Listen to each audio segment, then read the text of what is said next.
Everything in our lives has some sort of rhythm to it. As you listen to this, can you imagine the ticking of a clock?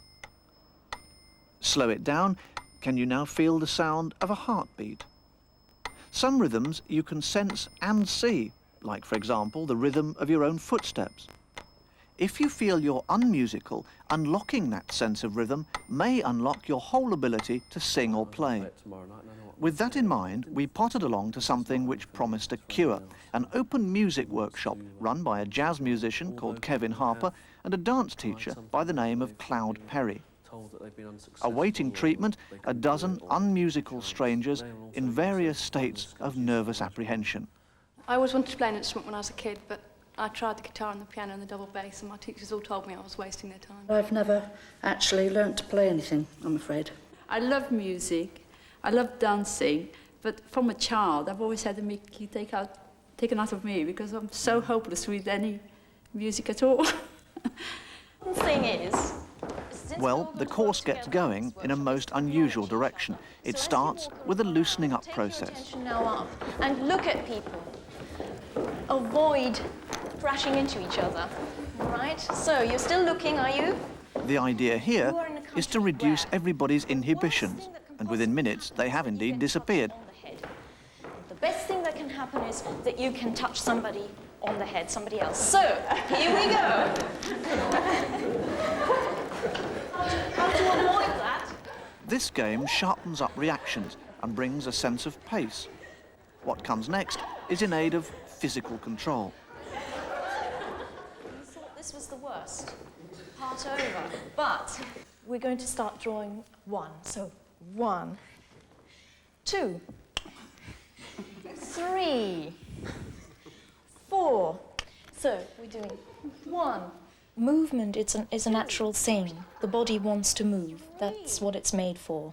And as you move along, you make sounds. And maybe, as people were sitting around in their caves, they started to, make all sorts of sounds.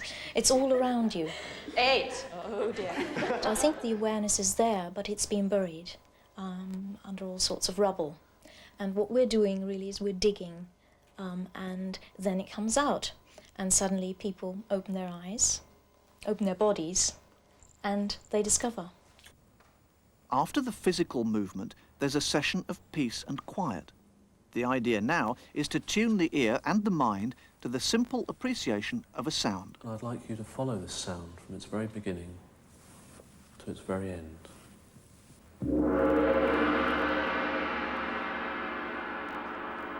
Be aware that from this time, you may choose to use your hearing in different ways. The next step is to try making sounds yourself from objects on hand. Not only to get a flavour of what they do, but to begin to feel just in charge. People see themselves as consumers, or they're consumers of music. And it's nice to switch that around and actually be a creator of it. There's always a transformation of some sort. People come in, they're not sure what's going to happen. They obviously have their own fears about, well, I can't do music. Somebody said I was rubbish at it and I never had a go and I should have done.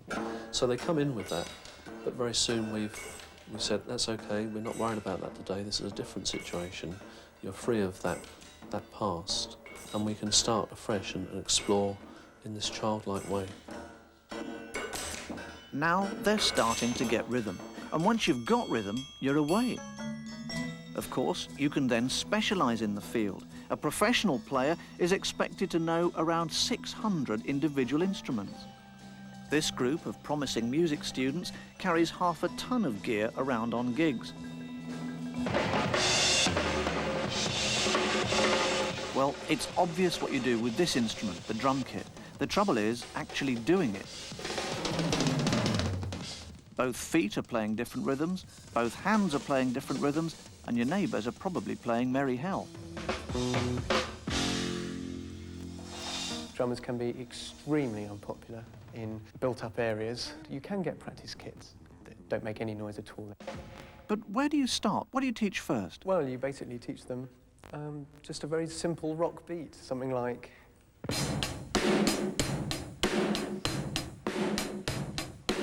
There's a simple pulse of chords. quavers going through the bar on the hi-hat. And on the bass drum at the same time. And then the snare comes in with the left hand. And that's quite a difficult obstacle to get over. But if you want to get started on that at home, our rhythm workshop people have their own version. The most offbeat line we've come across in the whole Play It series is kitchen music. We've got the cornflakes. We've got the beans in the jar. This is the shaking department. We've got the wind section. And we've got the Latin percussion section. So a few empty bottles, a few jars of beans and some cornflakes, and you two can play it. OK, well, if you want the leaflet, just send one first-class stamp, please, and a self-addressed envelope to Play It at P.O. Box 300, Liverpool, L69, 3NR. And after the break,